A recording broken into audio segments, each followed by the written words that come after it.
Luigi's Mansion released when I was -3 years old, and since the day of my birth I've heard nothing but rantings and ravings about how amazing this game is. But the entire time I've avoided it for 2 reasons. 1, I knew I had to make a YouTube video on it, this is my life's purpose. And 2, it had to be during October, spooky season baby. And after all these years, the stars have finally aligned, and I can ask the question, does Luigi's Mansion still hold up? Luigi's Mansion was originally revealed as just a tech demo to showcase the abilities of the GameCube, but soon after the decision was made to turn it into a full-fledged game, which led to it easily becoming the highest selling GameCube launch title and becoming the 5th highest selling GameCube game overall. The game opens on Luigi making his way towards what I can only assume is what Michael Jackson's house looks like to a 7-year-old. The manual tells us that Luigi won this house that didn't used to exist in a raffle that he didn't enter and that Mario is waiting for him inside. The atmosphere and environment that the first room sets is incredible. The muted tones, the warped wood, the jagged asymmetrical art style really works to sell that kid-friendly haunted house vibe. Instead of Mario, we are greeted with a slightly more capable Mitch McConnell with a Dyson vacuum. These 2 things will quickly become your best friends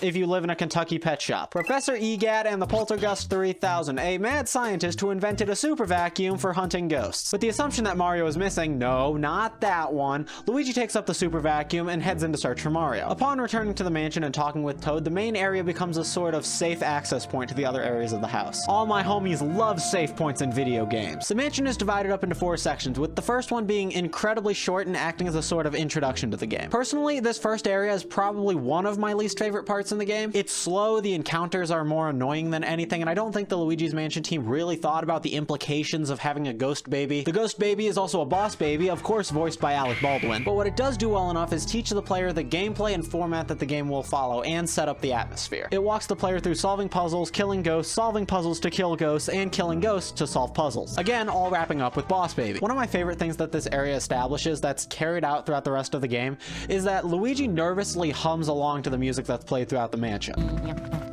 And once you've cleared a room or area, that nervous hum becomes a more relaxed whistle. It's a detail that does wonders for the atmosphere and makes Luigi so much more relatable as a character than if he was just running around in complete silence. It's the same reason why Leon Kennedy does his little quips in the Resident Evil games. Where's everyone going? Bingo? That's exactly where they're going, Leon. Keep being your brilliant, beautiful self. It puts you in the shoes of the character just a little bit more, and that's more important for horror than it is for any other genre, even if the extent of the horror is just this. Speaking of horror, the Game Boy Horror. EGAD also gives you the Game Boy Horror, a Game Boy Color-inspired HUD tool that tracks how much money you've collected, lets you scan ghosts, check the map, etc. I like the Game Boy Horror, but I would have way preferred if it was just a Game Boy Color. I have a very strange obsession with being able to use real-life objects in video games and being able to use video game objects in real life, so I just wish it was a normal Game Boy Color. As I said, the Game Boy Horror tracks how much money Luigi has collected, which leads us into the secondary mechanic of the game: unbridled capitalism. Along with catching ghosts, the game also tasks you with collecting gold coins, bars, pearls, gemstones, and paper money, which is weird because the mansion only appeared a few days ago, but all the bills are valid, which means that King Boo has some sort of deal worked out with the Fed. Jerome Powell is in on this. Follow the money, it goes all the way to the top. However much money you collect doesn't impact the game itself, but does impact the size of the mansion that Luigi can build at the end, which again is a huge real estate issue. Who owns this land? I'm onto you, Jerome. It's a really great way to encourage the player to explore and search every inch of the mansion. Speaking of every inch, Luigi has a few more than average. That's not what I'm talking about. Speaking of every inch of this fucking ghost house is covered in fucking ghosts. There are 3 kinds of ghosts in this game. The first being your standard run-of-the-mill basic thug, it's the bat ghosts. They're here to fill rooms, be repetitive, and incredibly annoying. The second kind are known as portrait ghosts. These are the unique, important ghosts that you need to solve some sort of puzzle or beat in a boss fight in order to catch. And finally, there are boos. Boos are a sort of mandatory collectible that only appear once you've cleared a room and turned the lights on. First, you need to find them hidden at a random object in the room, and then you need to drain their health, but they do work differently from the other ghosts. Where you can actually combat the other ghosts, these ones you have to just kind of follow around and gently suck.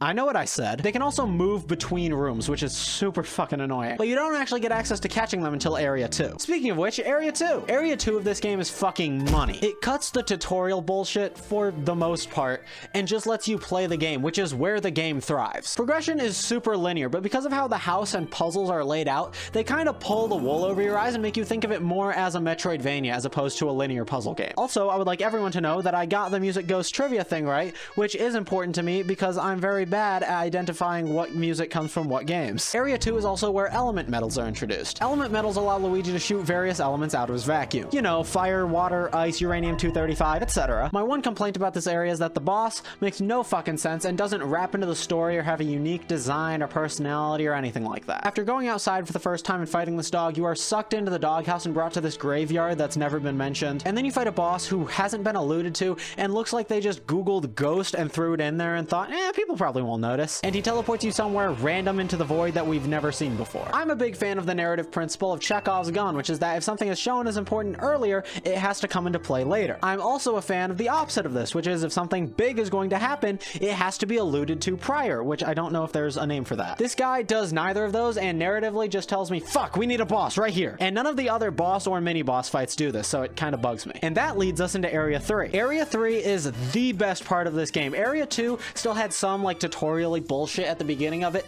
Area 3 cuts all of that. As I said, the game is at its peak when it just lets you play it, and this section does exactly that. Also, I think it's great that they let you fight the ghost of the late California Senator Dianne Feinstein, gone but not forgotten. This area is gold. I think it has the best portrait ghosts and the best side quest things. At one point, you're forced to go back to the first area of the game with the family for a mini boss fight, which is alluded to in this book that you can read, which I really appreciate. A whole section of this is dedicated to hunting down some of Mario's belongings, and in the middle of it, Luigi aligns his chakras and goes into the avatar state, and all of it concludes with a fight with Boolossus, who's just 15 boos that you need to freeze in order to catch. But it does contain my favorite moment in the entire game. In order to locate boos in a room, you need to use what's creatively called a boo sensor, which kind of works as a hot or cold sensor. When you're right in front of where one is hiding, it will flash red and beep quickly. And when you walk into the Boolossus arena, before they're even on screen, it does this.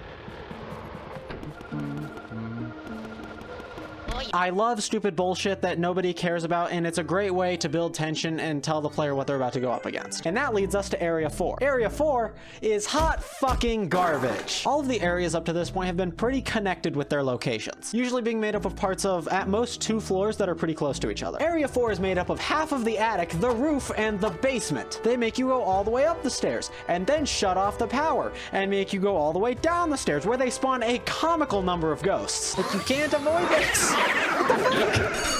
The fuck is this? So you turn the power back on and go back up the stairs to the roof. To get back to the main room, there is a fast travel method that the game doesn't tell you about, that by examining a mirror, you can warp to the main room. But I didn't know that for most of this, and other than that, you have to walk the entire way. But after all that running up and down and catching the ghost of Van Gore, who's apparently been making all the smaller ghosts, which they did allude to previously, and catching at least 40 boos, you get to fight King Boo. This fight blows ass, and also he's kind of a furry. Luigi walks in and sees that King Boo has trapped Mario in a painting, which is an incredibly traumatic and disturbing moment for Luigi. To which King Boo says, "Fuck you, you piece of shit," and sucks him into the painting. King Boo is now piloting a Bowser mech. This feels kind of dumb because Bowser does not need to be in this at all. Also, the fight is jank as shit. You do damage by sucking up these spiky balls and shooting them at Bowser's head, but it's really hard to aim those. Having to suck the ghost while avoiding the Bowser head that's now shooting ice at you is sometimes ridiculous, and sometimes you just get wombo comboed by unavoidable damage. It took me like 5 attempts, and for the first 4, I got like totally fucked, and then the last one I managed to do completely damageless. Yeah, and of course on the last one I can do it fucking damageless. And so you press the last of the ghosts into painting, save Mario, and reveal which rank/mansion you got. I got D rank, the second to worst one. So does the game hold up? It undeniably has its share of GameCube era jank. The up and down aiming on the vacuum is inverted and you can't change that. If a ghost appears behind Luigi, he'll get stuck in this scared animation,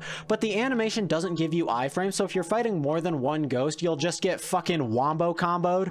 I need to, oh my god. There's this door that I couldn't find the key for, and I'll be honest, I don't know if there even is one, that forces you to go all the way around the back of the mansion if you ever want to go upstairs. Some of the boos in Area 4 are just absolutely ludicrous to catch, and by that, of course, I mean they take a Pontiac to space. But when the game is at its best, it's really at its best. Sections 2 and 3 are probably the most immersed I've been in a simple puzzle game in a while. So I would say overall that it absolutely holds up. Thank you for watching. If you did enjoy, please consider subscribing. I do this weekly, and click here to watch a video where I played New Super Luigi U, so you don't have to.